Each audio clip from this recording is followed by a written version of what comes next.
Why is it that the only type of breakups that we talk about are the romantic ones, when the breakups with friends can hurt just as bad?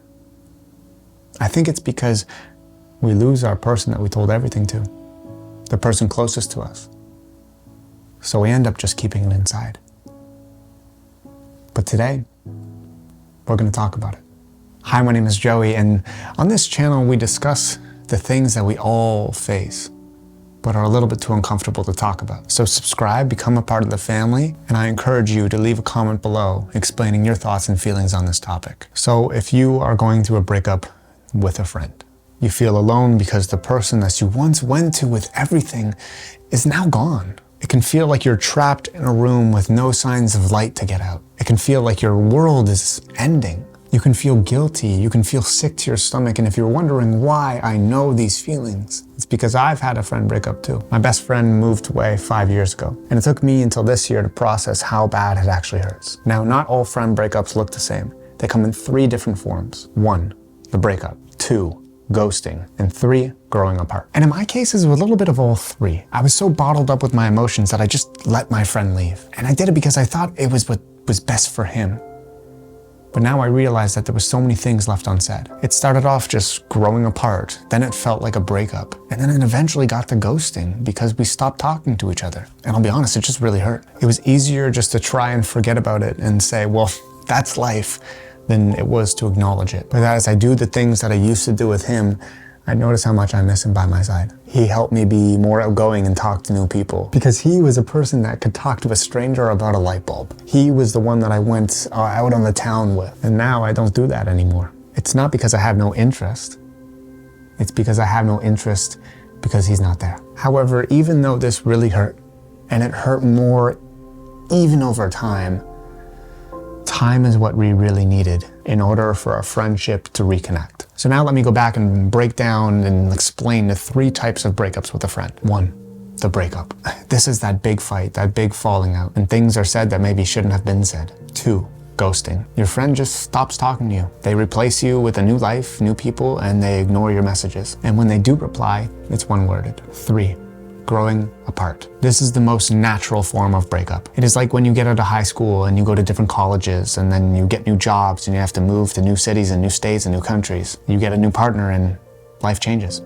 It's natural. However, all of these breakups can hurt in their own way. But you are watching this because you're hurting right now. And I hate to add to this cliche, but I think you need to give this breakup the time that it needs. I know you want to fix it right away because I know it can hurt so badly. But that's where you have to ask yourself this question. Are you hurt because you feel bad or because you want them as a friend? We can sometimes manipulate ourselves, or even worse, our friends can manipulate us. They can make us feeling guilty for wanting change in our lives. Maybe you asked them to change their lifestyle because it was affecting yours in a negative way, and maybe they didn't take that very well. But I want you to know that's a very strong thing if you've done that. And maybe the way that they reacted is a sign of them being defensive, because they know they really need that change. Or maybe they did something awful to you, or maybe they moved away or changed schools or went to a different college, or maybe it isn't even hurtful.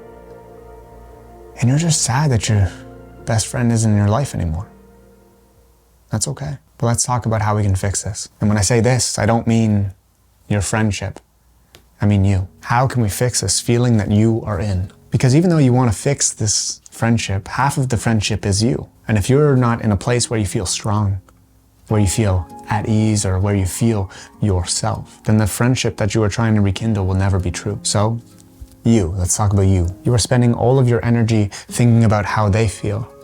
But have you ever spent any time asking yourself how you feel? Not how you feel about them, but how you feel about the friendship and how you were feeling during this experience of a breakup. It seems cringy and simple, but you cannot skip this step. And following this response, ask yourself, how can you make you feel better? Now, obviously, I don't know who is watching this. Hi, I'm Joey, I don't know you. But I do know that we share the same feelings.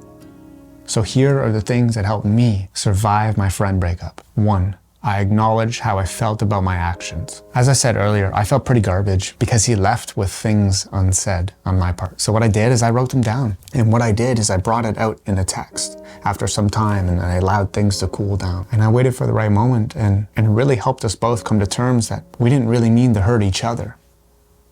It hurt us both, and we just didn't know how to react. 2, I surrounded myself with positive people. No, this is not a replacement step. It's about environment. I joined a run club and I surrounded myself with like-minded people that helped me think a little bit more positively and a little bit more clear. If all I did was sit in my bedroom being sad, thinking about losing my best friend, then all I would be doing is sitting in my bedroom feeling sad, thinking about my best friend. They may be lost, but you aren't. 3, I accepted it. The hardest step of them all. But when I acknowledged my feelings, and when I got out of my depressive thought bubble, and when I took a step back and I realized that life isn't about looking through this one-sided scope. It's about looking through both lenses of the binoculars. And I was able to see life in a little bit bigger of a picture. Yes, it hurt that they aren't in my life anymore, but they were in my life for the time that they needed to be. They helped me. They brought me joy, and they were by my side during times of need. And life, well, it's so much more than this moment. We can spend all of our time looking at this moment negatively, but friends aren't meant to stay forever. But the moments that we share with them are. How we helped each other build up confidence. How we cried together after one of us got dumped. And how we partied a little bit too hard to cope. This friendship may be gone, but what this friendship taught you will never leave your life. If this message helped you, please leave a like and subscribe. And before you go, I have one last piece of advice. A true friendship doesn't have a timeline. It's not the daily conversations or the need of togetherness. A true friendship can always be rekindled in the future. Thank you very much for watching, and I'll see you next time. Stay you, Jay.